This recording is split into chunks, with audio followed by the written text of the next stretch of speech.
정말 만약에 고점에 최고점에 내가 던졌더라면 3억 4천만 원의 이득을 낼 수 있었던. 안녕하십니까, 취미는 노가리입니다. 그나마 2월 마지막 거래일에 반등이 나와주길래 3월은 그래도 좀 나으려나 했더니 첫 거래일부터 무시무시한 폭포수를 맞아버렸습니다. 뭔가 하락의 서막 같은데 차라리 더 두들겨 맞기 전에 미리 손절을 하고 나중에 아래에서 주울까 같은 별 생각이 다 들 것 같습니다. 우리 한 번쯤 그런 생각을 하지 않습니까? 그때 내가 엔비디아를 들어가서 지금까지 들고 있었다면 몇 배를 먹었는데, 그때 내가 땡땡이를 손절 안 쳤으면 지금 1억은 넘었겠다. 그래서 오늘은 채널 주인장이 손절하고 몹시 후회하고 있는 미국 주식 종목 탑5에 대해 선정해 보았습니다. 이 팍팍한 시장에서 전 어떤 멍청한 짓을 했나 그냥 재미를 느끼셨으면 좋겠습니다. 환율의 기준은 1450원으로 잡았습니다. 5위는 유튜브를 한다는 놈이 유튜브를 손절해. 바로 알파벳입니다. 당시 매수 가격은 126달러, 보유 수량은 40개로 매수 금액은 총 730만원입니다. 전 당시 22년 금리 인상 빔을 맞고 160만원의 손해를 보고 손절했습니다. 알파벳이 다른 빅테크 주식에 비해서 올라가는 폭이 덜하긴 하지만 장점이 기술주 중에서는 안전한 편이라는 것인데요. 가격이 대략 167불, 고점은 207달러를 기록한 것을 보면 만약 지금 가지고만 있었어도 237만원, 만약에 고점에 모두 던졌다면 470만원의 수익을 볼 수 있었던 알파벳을 5위로 선정했습니다. 사실 알파벳은 탑4를 하기에는 애매해서 넣게 된 엄살이었고, 4위는 메타버스 라고 해놓고 아직도 페북 인스타로 돈 버는 메타입니다. 당연히 탑승 이유가 앞으로의 미래는 메타버스다 라는 생각에 들어갔는데요. 평단가 303불에 35주를 가지고 있었고 당시 매수 금액을 환산하면 1540만원 정도입니다. 손절 금액은 약 700만원으로 손절의 이유가 명확했습니다.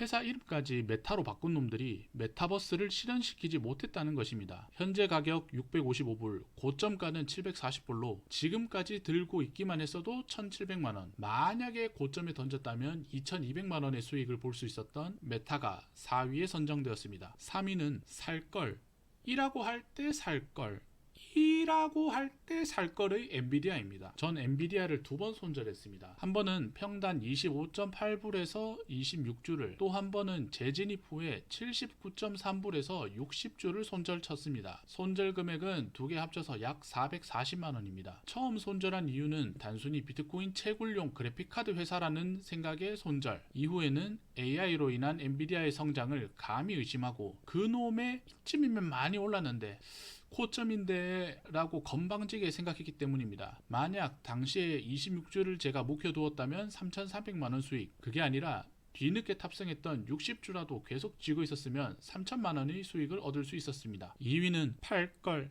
이라고 할 때 팔걸, 이라고 할 때라도 진작 팔걸의 SQQQ입니다. 이건 진작 빨리 손절했어야 됐는데 버텨서 후회하는 종목입니다. 손실 금액으로는 가장 큰 약 마이너스 5천만원으로 2위에 랭크하게 되었습니다. 절대 처음부터 크게 들어간 것은 아닙니다. 22년도에 차라리 스큐로 따지만 않았어도 23년, 24년 이렇게 폭망하는 일은 없지 않았을까요? 대망의 1위는 지금까지 내가 들고 있었다면, 만약에 말이야, if 그 자체인 TQQQ입니다. 손실을 본 금액은 약 3,600만원으로 스큐보다는 적지만 지금까지 들고 있었더라면 약 2억 3천만원. 정말 만약에 고점에, 최고점에 내가 던졌더라면 3억 4천만원의 이득을 낼 수 있었던 TQQQ가 1위입니다. 사실 이전 영상에서도 말씀드린 적이 있지만 TQ는 절대 지금까지 홀딩하진 못했을 겁니다. 하지만 만약에라는 것을 가정했을 때의 그 상상에 대한 값이 가장 큰 TQQQ가 저의 뭐 같은 손절 리스트 대망의 1위를 거머쥐었습니다. 여러분, 오늘 영상 어떠셨나요?